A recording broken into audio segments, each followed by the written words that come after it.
शिवलिंग निकला है तो सर्वे में और ज्यादा क्यों देरी कर रहे हैं? मैं ये कहती हूँ कि आप बारंबार सर्वे में देरी कर रहे हैं। ढांचा गिरने की बात, अरे ढांचा तो गिरना चाहिए, मैं कहती हूँ गिरा ही डालो ढांचा को।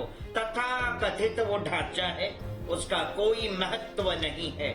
महत्व एक ही है, हमारे शिवलिंग का अर्धनारीश्वर शिवलिंग का महत्व है। जब पूरे विश्व के सामने आ चुका है तो उस ढांचे का क्या है? ढांचा तो आज नहीं तो कल गिरा देना चाहिए। ज्ञान व्यापी शिवलिंग पे जलाभिषेक करने की मेरी ये मनोकामना है और मैं उसे पूर्ण करके रहूंगी। चाहे कोई जितना भी रोकना चाहे रोक ले या जेल में डालना चाहे डाल ले। आज तक उस काशी विश्वेश्वर महादेव ज्ञान व्यापी शिवलिंग के ऊपर तथा कथित मुसलमानों ने वजू किया उसके ऊपर। अगर हमारा यही शांति पूर्वक शोभा यात्रा बाजे गाजे से निकलेगी, ऐसा नहीं है। भगवान भोलेनाथ के डमरू की डंकार से शोभा यात्रा निकलेगी और शोभा यात्रा निकलेगी और हम शंखनाद करेंगे कॉरिडोर के बाहर। तो उन्हें किसने परमिशन दिया तथा कथित मुसलमानों को कि ज्ञान व्यापी पे जाके जो है नमाज पढ़े?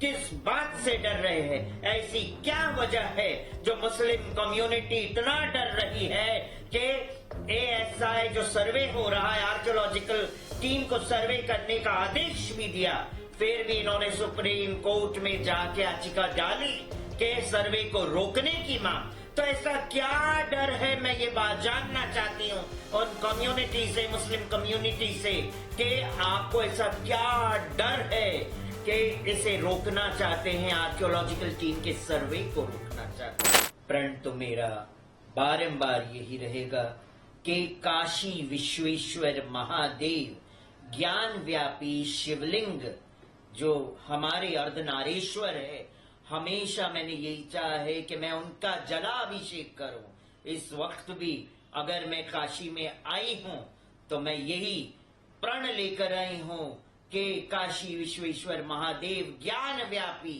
शिवलिंग पे जलाभिषेक करने की मेरी ये मनोकामना है और मैं उसे पूर्ण करके रहूंगी।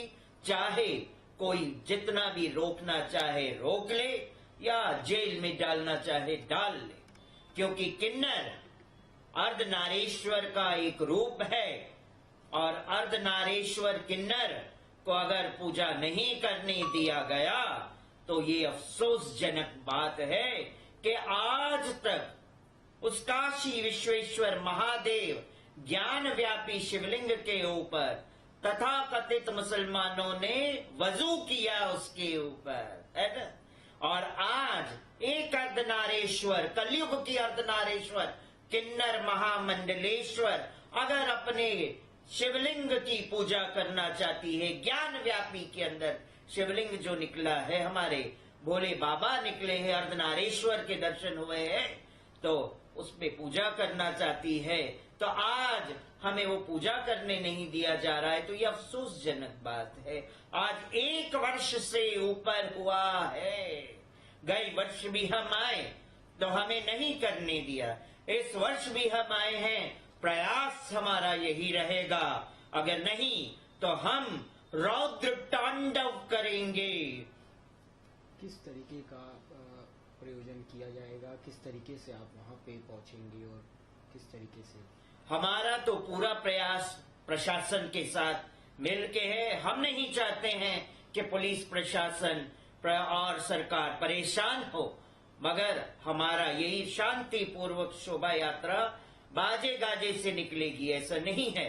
भगवान भोलेनाथ के डमरू की डंकार से शोभा यात्रा निकलेगी और शोभा यात्रा निकलेगी और हम शंखनाद करेंगे कॉरिडोर के बाहर। गुरुमा, अभी भी वहाँ पे मुस्लिम पक्ष उस तथाकथित ज्ञानवापी टेम्पल कहिए उसमें नमाज पढ़ते हैं हर शुक्रवार को और कोर्ट में भी मामला विचाराधीन है। तो उन्हें किसने परमिशन दिया तथा कथित मुसलमानों को कि ज्ञान व्यापी पे जाके जो है नमाज पढ़े? किसने परमिशन दिया? जब आज हम हिंदुओं को हमारे शिवलिंग की पूजा करने का परमिशन नहीं है, तो उनको कैसे परमिशन मिला कि वो वहां पे नमाज अदा करे? नमाज सड़कों पे अदा नहीं होती है, नमाज तो अदा होती है भगवान के दरबार में होती है, आपके जो मस्जिदों के अंदर होती है। ये ज्ञान व्यापी मस्जिद औरंगजेब के समय पे हमारे ऐतिहासिक मंदिरों का विध्वंसीकरण करके आज ये मस्जिदों को उस वक्त स्थापित कर दिया।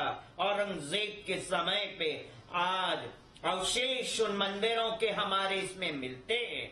आर्कियोलॉजिकल टीम ने हर मंदिर के अंदर, हर मस्जिदों में सर्वे किया है, चाहे वो राम जन्मभूमि हो, चाहे कृष्ण जन्मभूमि हो, या काशी विश्वेश्वर महादेव की भूमि हो।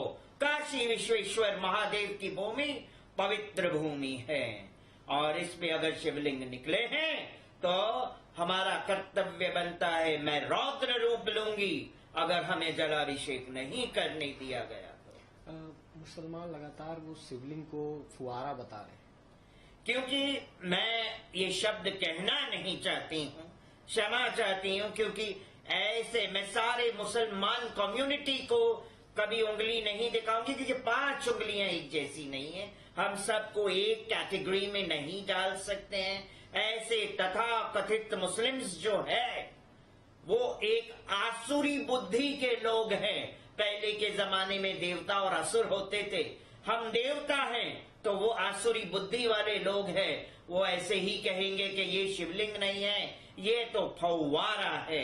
अगर फव्वारा है तो आप साबित करें, आप क्यों डर रहे हैं, किस बात से डर रहे हैं? ऐसी क्या वजह है जो मुस्लिम कम्युनिटी इतना डर रही है कि एएसआई जो सर्वे हो रहा है, आर्कियोलॉजिकल टीम को सर्वे करने का आदेश भी दिया, फिर भी इन्होंने सुप्रीम कोर्ट में जाके याचिका डाली कि सर्वे को रोकने की मांग। तो ऐसा क्या डर है, मैं ये बात जानना चाहती हूँ उन कम्युनिटी से, मुस्लिम कम्युनिटी से, कि आपको ऐसा क्या डर है कि इसे रोकना चाहते हैं, आर्कियोलॉजिकल टीम के सर्वे को रोकना चाहते हैं?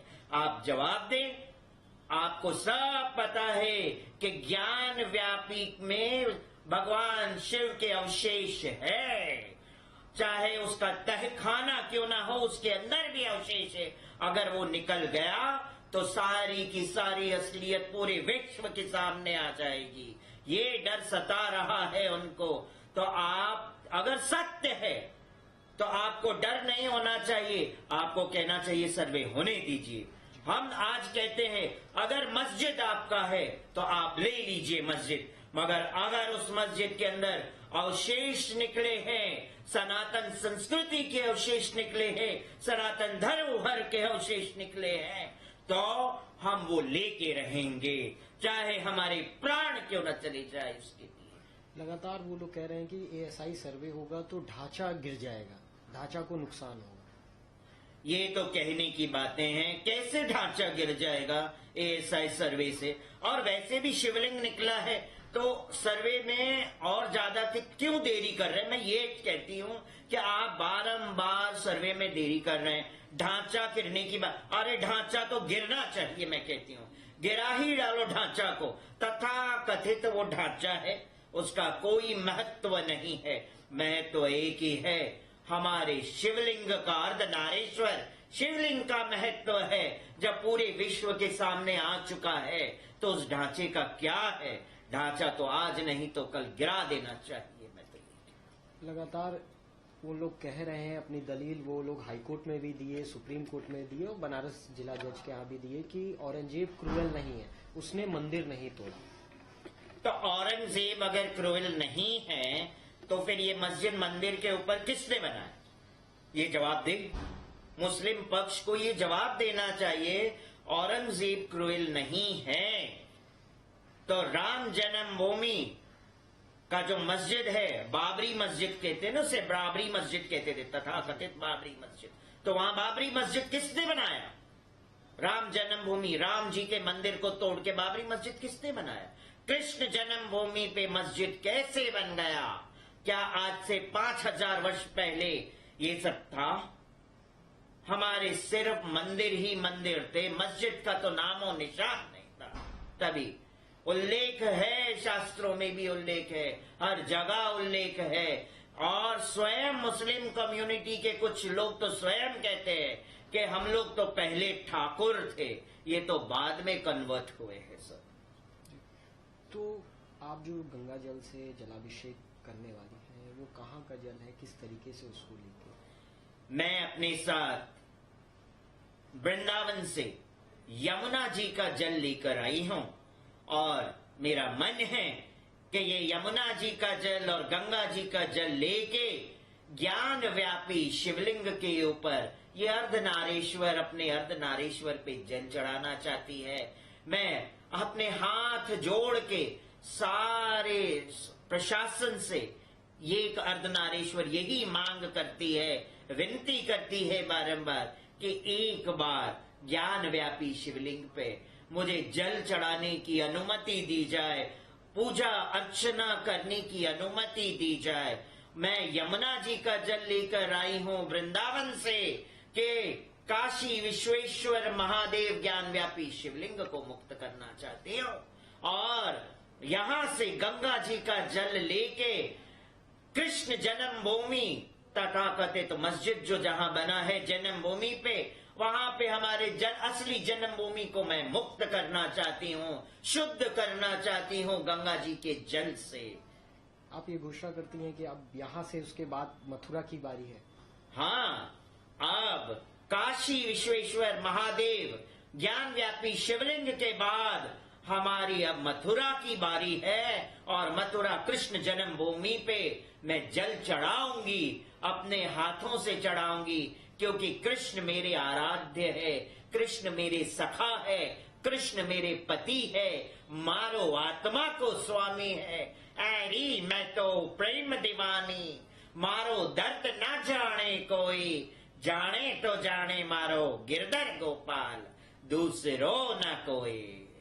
इतने साल अयोध्या में लड़ाई लड़ी गई, अब बनारस में लड़ी जा रही है और मथुरा में लड़ी जा रही है, इसको किस तरीके से? इसको इसी तरीके से मैं देखती हूं कि आज कृष्ण अपना राम जन्मभूमि मुक्ति हुई, राम जन्मभूमि जो है जिसपे इतना सुंदर मंदिर का निर्माण हो रहा है, हमारे प्रभु श्री राम का घर पुनः वास हो रहा है, प्रभु श्री राम का, है ना जी।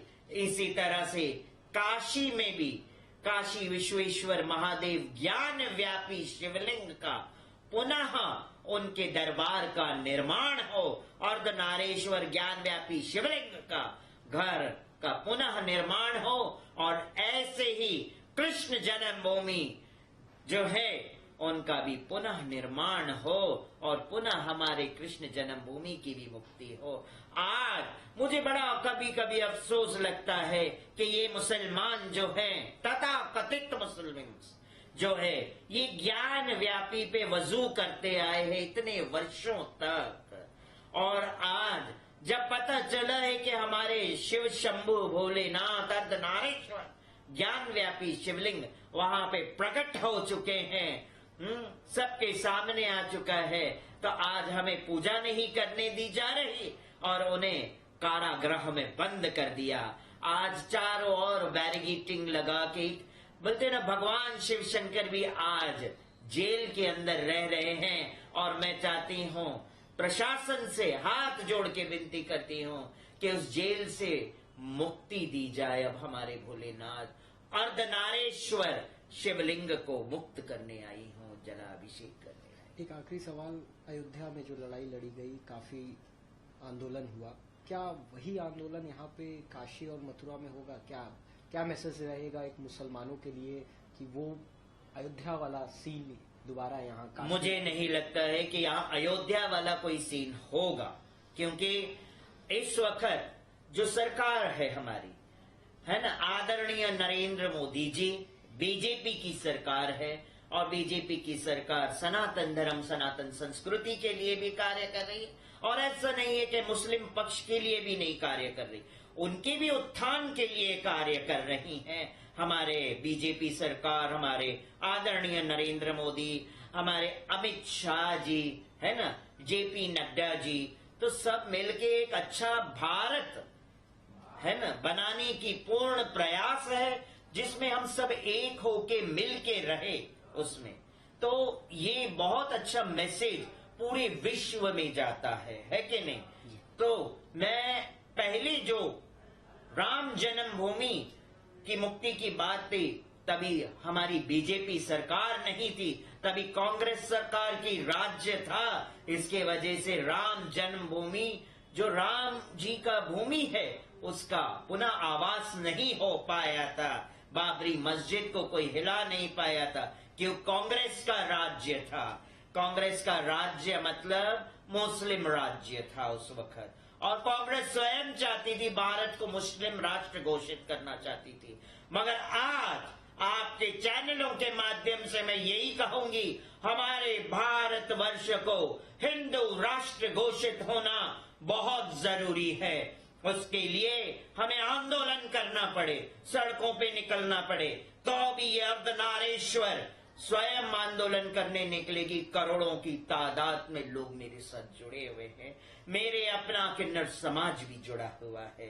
तो जाते जाते इस पृथ्वी से अगर मैं जाऊंगी भी ना, तो एक आने वाली न्यू जनरेशन्स की पीढ़ियों के लिए एक उदाहरण का स्तोत्र बन के जाऊंगी। मेरा जीवन एक उदाहरण का स्तोत्र बनेगा। इसीलिए मैं अपने भारतवर्ष के लिए, भारत भूमि ते होइले मनुष्य जन्म याड़, जन्म सार्थक कौरी कौर उपकार। ये पूरा पृथ्वी भूमंडल जो था भारतवर्ष ही तो था। समय बीता, भारतवर्ष एक सीमित हो गया, अब भारतवर्ष पूर्ण वापस से खुल रहा है भारतवर्ष। इसीलिए भारत वर्ष जो है हिंदू राष्ट्र घोषित होना अति आवश्यक है, और मैं इसके लिए आंदोलन करूंगी, हर स्टेट में करूंगी, पूरे भारत में करूंगी। हर हर महादेव। गुरुमा, भारत में और भी तमाम पूरे भारतवर्ष के अंदर मैं आज आपके चैनल के माध्यम से यही कहूंगी, जितनी भी ऐतिहासिक मस्जिदें हैं, है ना, उन सब का ऐसा ही सर्वे होना चाहिए।